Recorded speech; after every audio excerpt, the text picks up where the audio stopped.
John chapter 11. Now a man named Lazarus was sick. He was from Bethany, the village of Mary, and her sister Martha.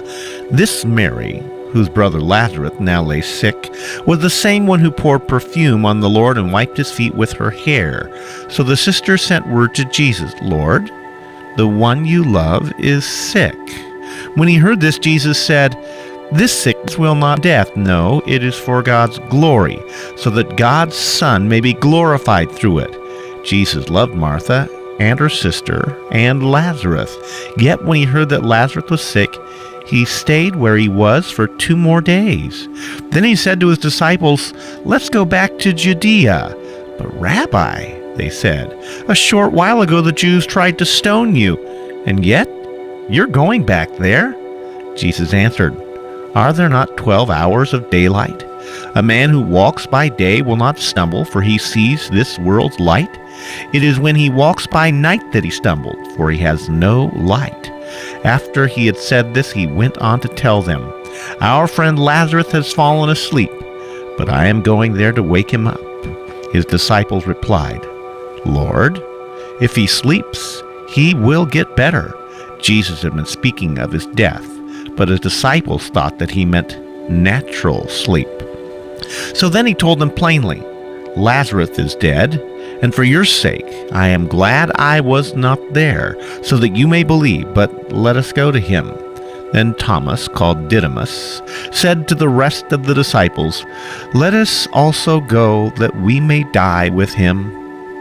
On his arrival, Jesus found that Lazarus had already been in the tomb for 4 days. Bethany was 2 miles from Jerusalem, and many Jews had come to Martha and Mary to comfort them in the loss of their brother. When Martha heard that Jesus was coming, she went out to meet him, but Mary stayed at home. "Lord," Martha said to Jesus, "if you had only been here, my brother would not have died. But I know that even now God will give you whatever you ask." Jesus said to her, "Your brother will rise again." Martha answered, "I know he will rise again in the resurrection at the last day." Jesus said to her, "I am the resurrection and the life. He who believes in me will live, even though he dies, and whoever lives and believes in me will never die. Do you believe this?" "Yes, Lord," told him.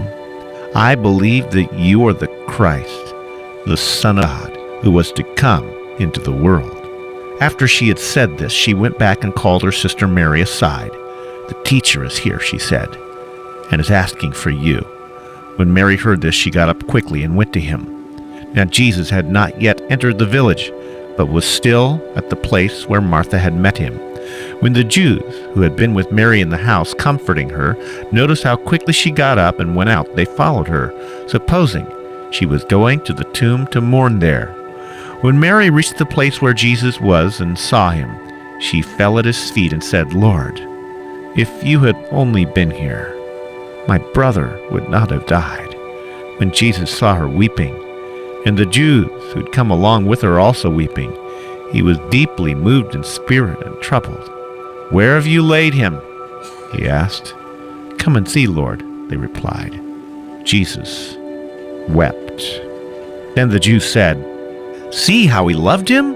But some of them said, "Could not he who opened the eyes of the blind man have kept this man from dying?" Jesus, once more deeply moved, came to the tomb. It was a cave with a stone laid across the entrance.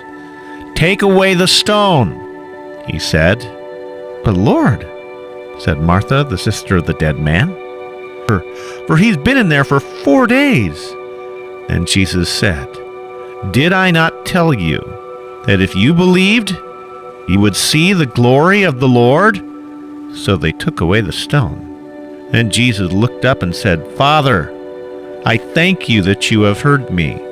I know that you always hear me, but I've said this for the benefit of the people standing here, that they may believe that you sent me." When he said this, Jesus called in a loud voice, "Lazarus, come out!"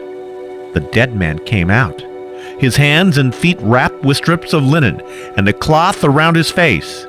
Jesus said to them, "Take off the grave clothes and let him go."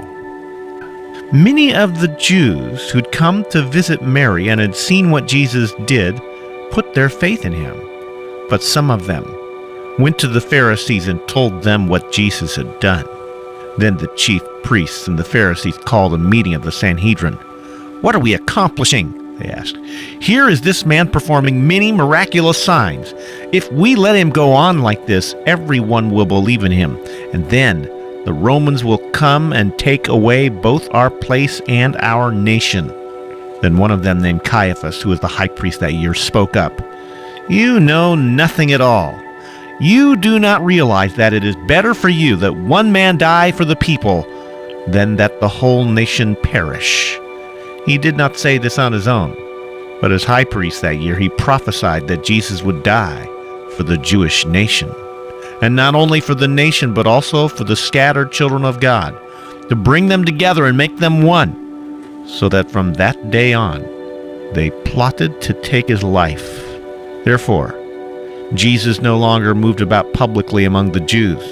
Instead, he withdrew to a region near the desert, to a village called Ephraim, where he stayed with his disciples. When it was almost time for the Jewish Passover, many went up from the country to Jerusalem for their ceremonial cleansing before the Passover.